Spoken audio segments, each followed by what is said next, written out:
Hello everyone, success to sociology पर आप सभी का स्वागत है। अगर आप इस चैनल से नए हैं तो चैनल को सब्सक्राइब करिएगा, वीडियो को लाइक करिए और लोग इस चैनल से जुड़ें और लोगों तक इस चैनल को शेयर कर दीजिए। तो आज की क्लास में हम समुदाय पर चर्चा करेंगे। चलिए क्लास को शुरू करते हैं। समुदाय को इंग्लिश में कम्युनिटी कहते हैं। शाब्दिक दृष्टि से समुदाय के अर्थ पर विचार करने पर हम पाते हैं कि अंग्रेजी का कम्युनिटी शब्द जो लैटिन भाषा के दो शब्द कम्युनिटी ये लैटिन भाषा के दो शब्द से मिलकर बना है, कॉम तथा म्यूनिस। कॉम का अर्थ होता है टूगेदर या टूगेदर का हिंदी में होता है एक साथ, और म्यूनिस का अर्थ है सर्विंग। सर्विंग का अर्थ होता है सेवा करने से। तो इन शब्दों के आधार पर समुदाय का अर्थ है साथ साथ मिलकर सेवा करने से है। अन्य शब्दों में समुदाय का अर्थ व्यक्तियों के ऐसे समूह से है जो निश्चित भूभाग पर साथ साथ रहते हैं और किसी एक उद्देश्य के लिए नहीं बल्कि सामान्य उद्देश्यों के लिए इकट्ठे रहते हैं। उनका संपूर्ण जीवन सामान्यतः यहीं व्यतीत होता है। तो समुदाय का अंग्रेजी अर्थ है कम्युनिटी, और कम्युनिटी ये लैटिन भाषा के दो शब्द से कॉम और म्यूनिस से बना है। कॉम का अर्थ है टूगेदर एक साथ से, और म्यूनिस का अर्थ है सर्विंग यानी कि सेवा करना। इन दोनों का शाब्दिक अर्थ है साथ साथ मिलकर सेवा करना। अन्य अर्थों में समुदाय का अर्थ व्यक्तियों के ऐसे समूह से है जो निश्चित भूभाग पर साथ साथ रहते हों, जो किसी एक निश्चित भूभाग में साथ साथ रहें और किसी एक उद्देश्य के लिए नहीं बल्कि सामान्य उद्देश्य के लिए इकट्ठे रहते हैं। उनका संपूर्ण जीवन सामान्यतः यहीं व्यतीत होता है। मैकाइवर एवं पेज के शब्दों में समुदाय सामान्य जीवन का क्षेत्र है। ये परिभाषा इम्पॉर्टेंट है। मैकाइवर एवं पेज ने कहा है कि समुदाय सामान्य जीवन का क्षेत्र है। प्रत्येक समुदाय का निश्चित नाम, उसकी अपनी एक सामान्य संस्कृति होती है और प्रत्येक समुदाय की अलग अलग संस्कृति एवं नाम होते हैं। इसलिए लूमले ने कहा था, ये भी इम्पॉर्टेंट है, लूमले ने परिभाषा दी थी, एक गुलाब के पुष्प को किसी भी नाम से संबोधित करें पर वह उतनी ही सुगंध देगा, लेकिन यदि एक समुदाय को दूसरे नाम से पुकारा जाए तो हम में से किसी के लिए वह वही समुदाय नहीं रहेगा। ये लूमले ने कहा है।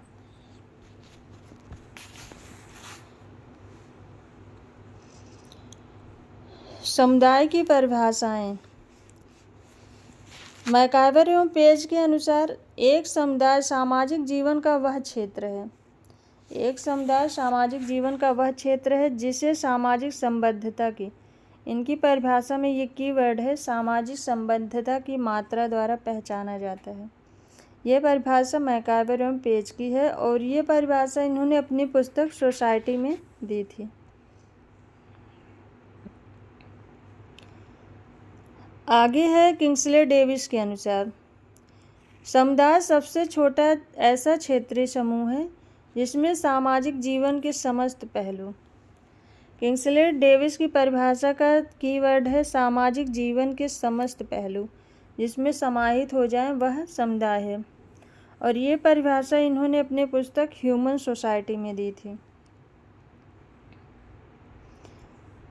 अगली परिभाषा है बोगार्डस के अनुसार, समुदाय एक ऐसा सामाजिक समूह है जिसके कुछ अंशों में हम की भावना पाई जाती है। बोगार्डस की परिभाषा का कीवर्ड है कुछ अंशों में हम की भावना। ये बोगार्डस की परिभाषा है। ऑगबर्न एवं नीमकॉफ के अनुसार समुदाय किसी सीमित क्षेत्र के भीतर सामाजिक जीवन का पूर्ण संगठन। इनकी परिभाषा का कीवर्ड है पूर्ण संगठन। सामाजिक जीवन का पूर्ण संगठन है। किसी सीमित क्षेत्र के अंदर सामाजिक जीवन का पूर्ण संगठन है। ये परिभाषा ऑकबर्न एवं निमकॉफ ने दी है।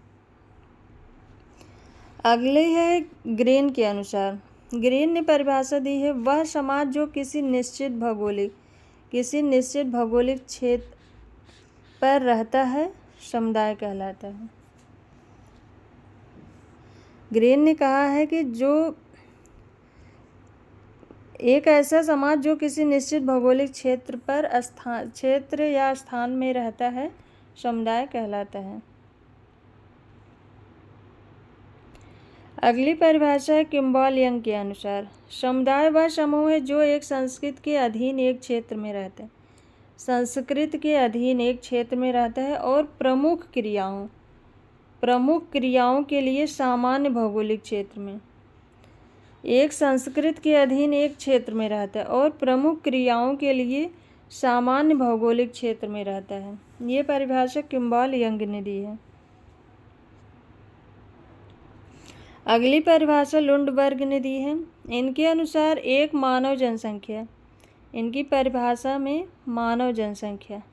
एक मानव जनसंख्या जो एक निश्चित भौगोलिक क्षेत्र में निवास करती है, जो सामान्य तथा अन्योन्याश्रित मतलब जहाँ पर व्यक्ति एक दूसरे पर आश्रित रहें, अन्योन्याश्रित जीवन व्यतीत करते हैं। ये लुंडबर्ग की परिभाषा है।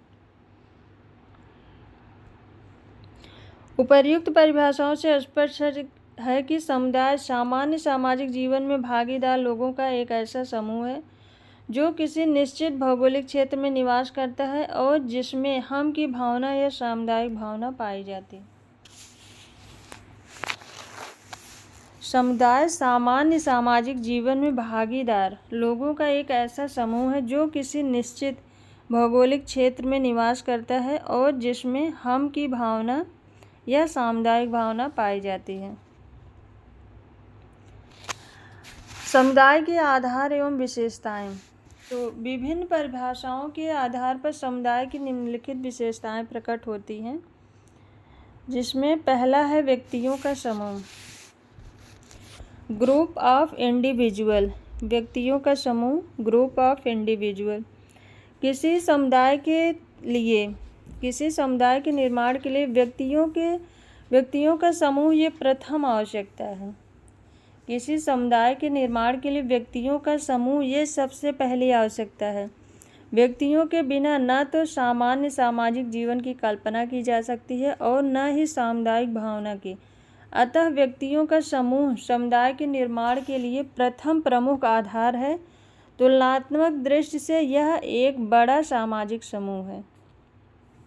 अगली विशेषता है निश्चित भौगोलिक क्षेत्र।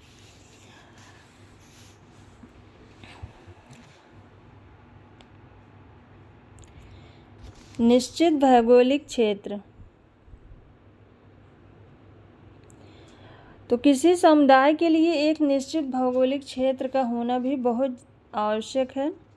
बिना किसी भौगोलिक क्षेत्र के समुदाय की कल्पना नहीं की जा सकती। जैसे किसी गांव का क्षेत्र होता है, नगर का क्षेत्र होता है, राष्ट्र का होता है, तो उसे हम समुदाय कहते हैं। तो सबका जो है अलग अलग एक निश्चित क्षेत्र होता है। एक क्षेत्र विशेष में लंबे समय तक साथ साथ रहने और जीवन की सामान्य गतिविधियों में भाग लेने से लोगों में अपनत्व की भावना पनपती है। वे इस समूह विशेष को अपना समूह समझते हैं। निश्चित भौगोलिक क्षेत्र में एक दूसरे के निकट रहने के कारण ही लोगों में अंतःक्रिया की मात्रा बढ़ती है, जो सामाजिक संबंधों के निर्माण की दृष्टि से आवश्यक है। तीसरी विशेषता है सामुदायिक भावना, कम्युनिटी सेंटीमेंट, हम की भावना, बी फीलिंग। तो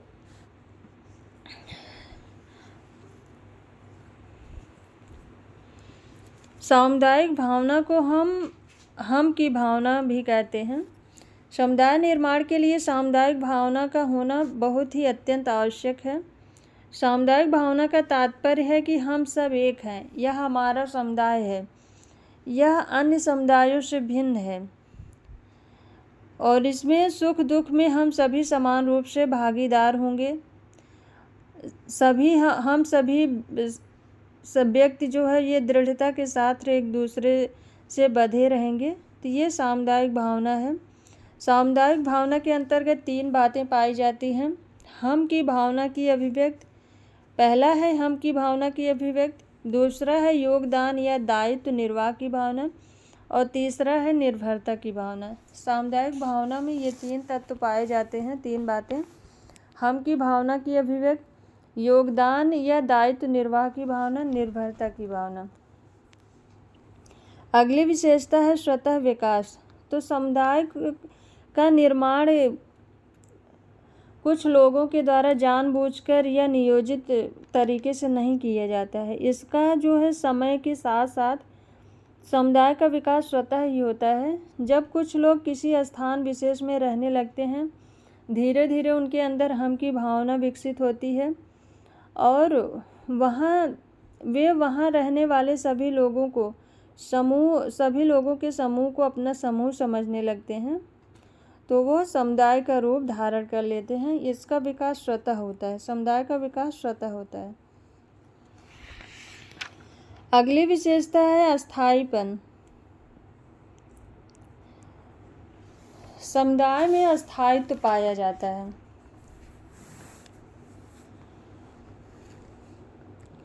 इसका तात्पर्य है कि प्रत्येक समुदाय एक निश्चित भौगोलिक क्षेत्र में अस्थायी रूप से रहता है, किसी भी अस्थायी समूह की तरह नहीं है। समुदाय एक अस्थायी है, ये हमेशा के लिए रहता है।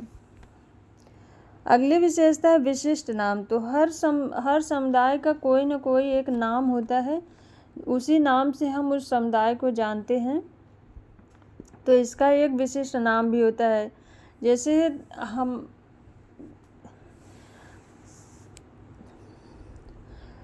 किसी राष्ट्र का नाम है, किसी कस्बे का नाम है, गांव में अलग अलग गांव का अलग अलग नाम है, तो हम सबको जो है एक विशिष्ट नाम से जानते हैं। प्रत्येक समुदाय का एक विशिष्ट नाम होता है, उसी नाम से हम उसे जानते हैं। अगली विशेषता है मूर्तता। तो यह व्यक्तियों का समूह है। समुदाय में व्यक्तियों का समूह पाया जाता है और यह एक निश्चित इसका निश्चित भूभाग होता है। हम इसकी माप कर सकते हैं कि यह कितने क्षेत्र के अंदर बसा हुआ है ये समुदाय। और व्यक्तियों का समूह है तो इसे हम छू सकते हैं, देख सकते हैं, तो ये मूर्त होता है समुदाय। अगली विशेषता है व्यापक उद्देश्य। समुदाय का एक कुछ विशिष्ट उद्देश्य नहीं होता, बल्कि इसका एक व्यापक उद्देश्य होता है।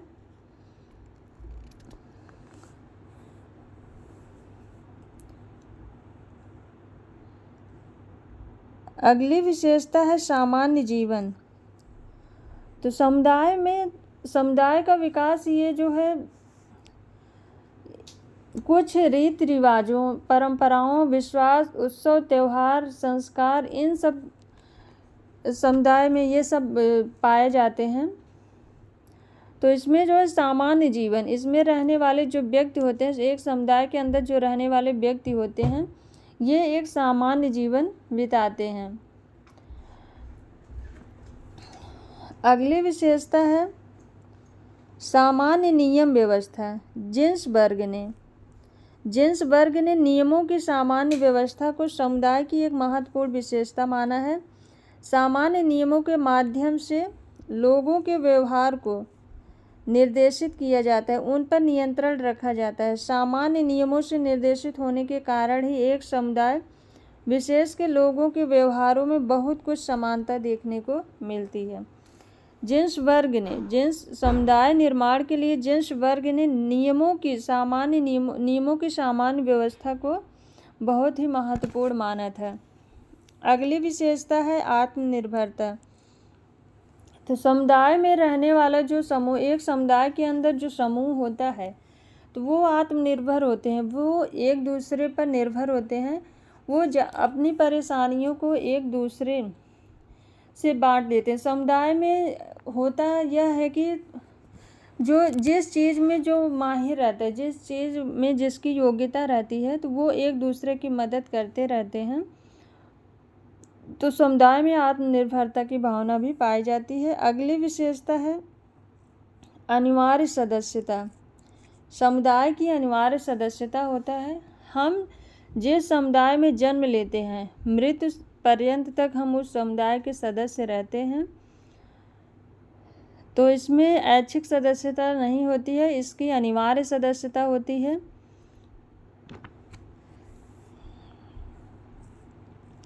समुदाय के आवश्यक तत्व।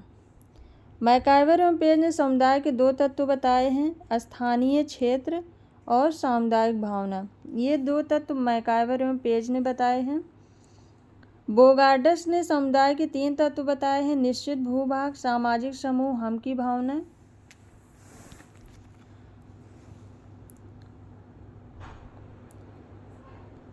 किंग्सले डेविस ने समुदाय के 3 तत्व बताए हैं, निश्चित भूभाग, व्यक्तियों का समूह, संपूर्ण सामाजिक जीवन का समावेश।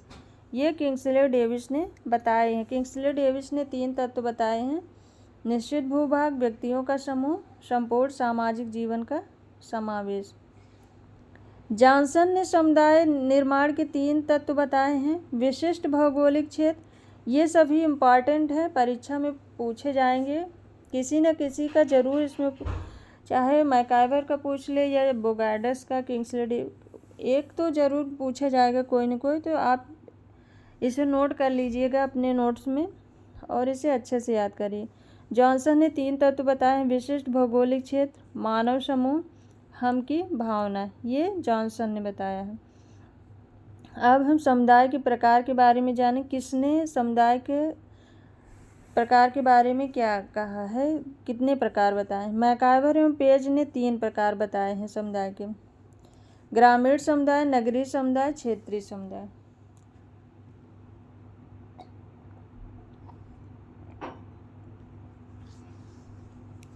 मैकाइवर एवं पेज ने ग्रामीण समुदाय, नगरीय समुदाय और क्षेत्रीय समुदाय बताया है।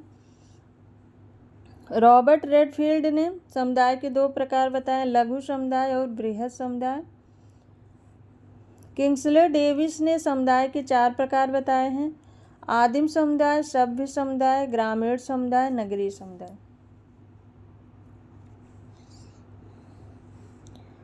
बोगार्डस ने समुदाय के 4 प्रकार बताए हैं, ग्रामीण समुदाय, नगरीय समुदाय, प्रादेशिक समुदाय और राष्ट्रीय समुदाय। बोगार्डस के प्रकार में राष्ट्रीय समुदाय है, ग्रामीण, नगरीय, प्रादेशिक, राष्ट्रीय। कोलिन क्लार्क ने समुदाय के 3 प्रकार बताए हैं, प्राथमिक समुदाय, द्वितीयक समुदाय, तृतीयक समुदाय। प्राथमिक समुदाय को इन्होंने जनजातीय से संबंधित माना है, द्वितीयक को ग्रामीण से और तृतीयक को नगरीय से। ये कोलिन क्लार्क का है, प्राथमिक, द्वितीयक, तृतीयक। कर्टिस एवं कोलमैन ने समुदाय के 4 प्रकार बताए हैं, आदिम समुदाय, पूर्व औद्योगिक समुदाय, औद्योगिक समुदाय, महानगरीय समुदाय, ग्रामीण समुदाय। ये कर्टिस एवं कोलमैन ने बताया है। हैगेट ने क्षेत्र विस्तार के आधार पर 4 प्रकार बताए हैं, गांव, कस्बा, नगर, क्षेत्र। ये हैगेट ने बताया है। क्षेत्र के आधार पर इन्होंने, क्षेत्र के विस्तार के आधार पर इन्होंने बताया था गांव, कस्बा, नगर, क्षेत्र। अब आगे हम जानते हैं सीमावर्ती समुदायों के कुछ उदाहरण। उपर्युक्त विवरण से स्पष्ट है कि ग्राम, जनजातीय समूह, कस्बा, नगर, राष्ट्र आदि समुदाय के उदाहरण हैं। इसमें समुदाय के प्रमुख आधार और अनेक विशेषताएं मौजूद हैं। इसके अतिरिक्त कुछ समूह अथवा संगठन ऐसे हैं जिनके संबंध में भ्रम पाया जाता है, वह समुदाय है अथवा नहीं। इसका कारण यह है कि उनमें समुदाय की कुछ विशेषताएं तो पाई जाती हैं और कुछ नहीं पाई जाती हैं। ऐसे समूह जिनके समुदाय होने के साथ में कुछ भ्रम है, परंतु जिनमें समूह की कुछ विशेषताएं मौजूद हैं, सीमावर्ती समुदायों के अंतर्गत आते हैं। तो उस समुदाय को हम ऐसा समुदाय जिसमें समुदाय की जो आवश्यक विशेषताएं हैं, अगर उनमें से उन विशेषताओं का उसमें अभाव है तो हम उसे एक समुदाय के रूप में नहीं मानेंगे, उसे हम सीमावर्ती समुदायों के अंतर्गत रखेंगे। तो अब हम जानते हैं क्या जाति एक समुदाय है। तो जाति को हम समुदाय के अंतर्गत नहीं रख सकते हैं, क्योंकि इसमें समुदाय की भावना की विशेषताओं का अभाव पाया जाता है। जैसे जाति का कोई निश्चित भूभाग नहीं होता है, इसमें सामुदायिक भावना का सामान्यतः अभाव पाया जाता है। इसलिए हम जाति को एक समुदाय के रूप में नहीं मान सकते हैं। अगला है, क्या जेल एक समुदाय है। जेल व्यक्तियों का एक समूह है और साथ ही इसका एक निश्चित भौगोलिक क्षेत्र भी होता है। जेल में निवास करने वाले लोगों में कुछ मात्रा में सामुदायिक भावना भी पाई जाती है। इन तीन आधारों के जेल व्यक्तियों का समूह है और ये एक निश्चित भौगोलिक क्षेत्र में रहता है। इसमें निवास करने वालों में कुछ मात्रा में सामुदायिक भावना पाई जाती है। इन तीनों के आधार पर मैकाइवर एवं पेज ने जेल को समुदाय माना है। केवल मैकाइवर एवं पेज ने जेल को समुदाय माना है, परंतु हम मैकाइवर और पेज के जेल को समुदाय मानने के मत से पूर्णतः सहमत हैं। जेल में समुदाय की अनेक विशेषताओं का अभाव पाया जाता है, इसलिए इसे समुदाय हम नहीं मान सकते हैं। इसे समुदाय नहीं मानने के निम्नलिखित कारण हैं।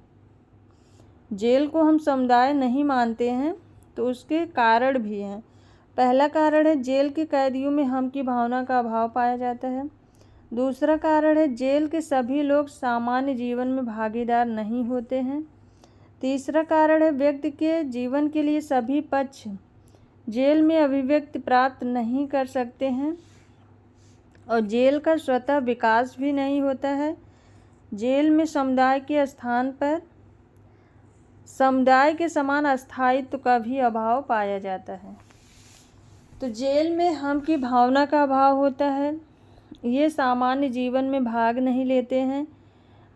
व्यक्ति के जीवन के सभी पक्ष जेल में अभिव्यक्ति प्राप्त नहीं कर सकते हैं और जेल को किसी लक्ष्य के लिए स्थापित किया गया है, संगठित किया गया है। ये जेल का स्वतः विकास नहीं हुआ है और जेल में अस्थायित्व भी नहीं है। इन 5 कारणों से जेल को समुदाय नहीं मान सकते हैं, लेकिन मैकाइवर एवं पेज ने जेल को समुदाय माना है। क्या पड़ोस एक समुदाय है। आदिम समाजों में पड़ोस समुदाय की विशेषताएं पाई जाती हैं। कुछ गांवों में पड़ोस भी आज भी समुदाय के रूप में महत्वपूर्ण है, परंतु अब ऐसे समुदायों की संख्या नहीं के बराबर हो गई है। पहले पड़ोस एक निश्चित क्षेत्र में पीढ़ी दर पीढ़ी निवास करने वाले परिवारों का एक समूह हुआ करते थे, जिसमें सामुदायिक भावना पाई जाती थी। परंतु आज के आधुनिक जटिल नगरीकृत समाजों में पड़ोस को निम्न कारणों से समुदाय नहीं माना। हम पड़ोस को समुदाय नहीं मान सकते हैं तो उसका भी कारण है। पहला कारण है, पड़ोस सामान्यताओं का क्षेत्र नहीं है। दूसरा कारण है, पड़ोस में हम की भावना का अभाव पाया जाता है। अभी नगरीकृत जो समाज है, तो नगरों में जो लोग रहते हैं उसमें पड़ोस में कब कोई कैसे आकर रहने लगता है, तो पड़ोस में हम की भावना का अभाव पाया जाता है। पड़ोस का स्वतः विकास भी नहीं होता है और पड़ोस में नियमों की सामान्य व्यवस्था भी नहीं पाई जाती। इन सब कारणों से पड़ोस को हम एक समुदाय के रूप में नहीं मान सकते हैं। किसी राजनीतिक दल, आर्थिक संगठन, धार्मिक संघ, विद्यार्थी समूह, कर्मचारी संघ, क्लब, परिवार आदि को समुदाय नहीं माना जा सकता, क्योंकि इनमें समुदाय के जो आवश्यक तत्व हैं और समुदाय की जो विशेषताएं हैं, इन सब का अभाव पाया जाता है।